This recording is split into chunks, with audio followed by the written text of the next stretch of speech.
Hey guys, this is Dylan. Third video on YouTube. I'm pretty happy with how it's going so far. Hope more viewers will show up. But today we're gonna be working on learning the fingerings of D and B. Last video we worked on C and G. G being the B flat concert for alto and baritone saxophone, and C being the B flat concert for tenor and soprano saxophones. So today we're going to work on D and B. So D is just first finger, second finger, third. First, second, third. That's all it is. Now don't forget about last video I showed you the register key. That'll just bring it a higher octave.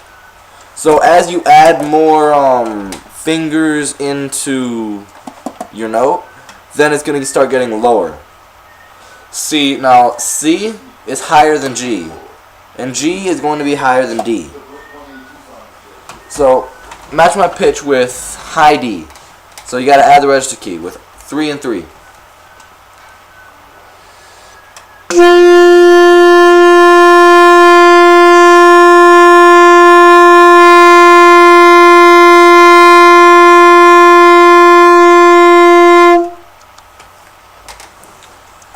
Okay, let's try low D now.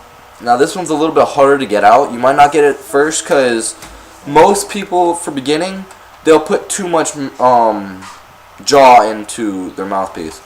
What you want to do for a low note is you want it to just shoot out. You want it to have a little bit of pressure on your mouthpiece, but you don't want it too much because that'll bring it to the higher octave. Like I said last video, if you put too much jaw on your instrument, then that will automatically shoot it up to the next octave higher. So let's do low D. 3 and 3, no register.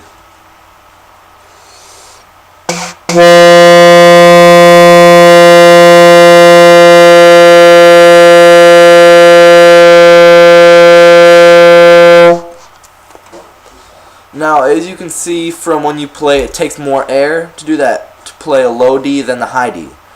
And the reasoning is because you have more airspace coming through the reed right now.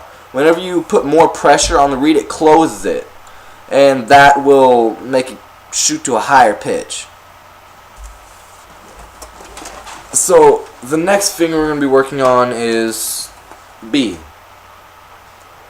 So B is not very important for a tuning note, but it's a very used note. Most of the notes on the sax are, so. So B is just one on the left and none on the right.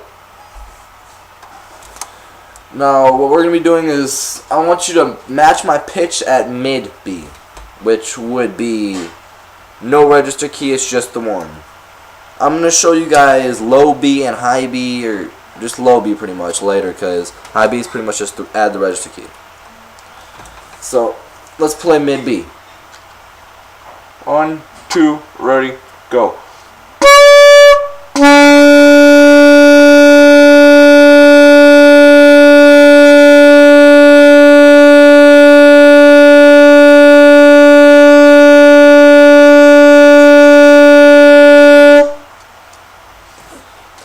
Okay, now what I want you guys to do is, I don't think I worked on tuning last video. That was one of the things I was going to focus on.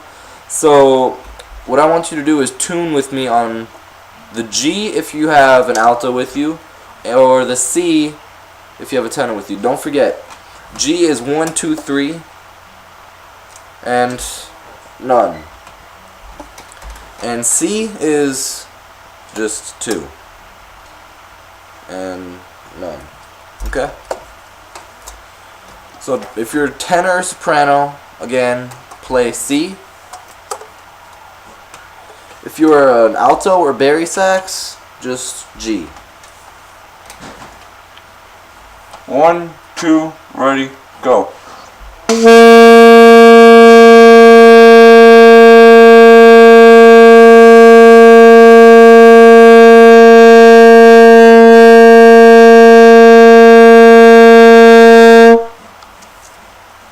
Now, if you are sharp or flat, it's because either your your mouthpiece is too far in or too far out in your cork. If you are flat, I want you to push your mouthpiece further in your cork. Or if you're sharp, I want you to pull out. Now, don't pull out too far because that'll take your mouthpiece off. Or there's just going to be too much air escaping for the sound to come out of your instrument. I'll fix this real quick. Now, what I want everyone to do is I want you to add the register key, because whenever you tune in a band or just anything really, when you're tuning in general, I want you to do the higher octave, because usually in the mid or lower octave you'll go a little bit flat, and you want your higher octave to be done, because all your other notes, they're not necessarily going to be flat in comparison to your tuning note. So yeah, you want all your notes to be on pitch the entire time. 1, 2, ready, go.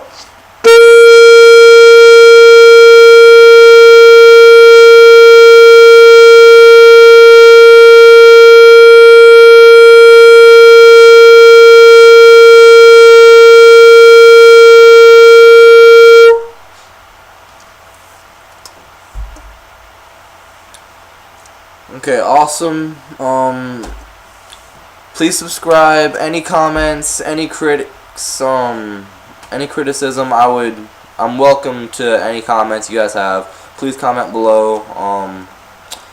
I'll see you guys next video. Have a good one.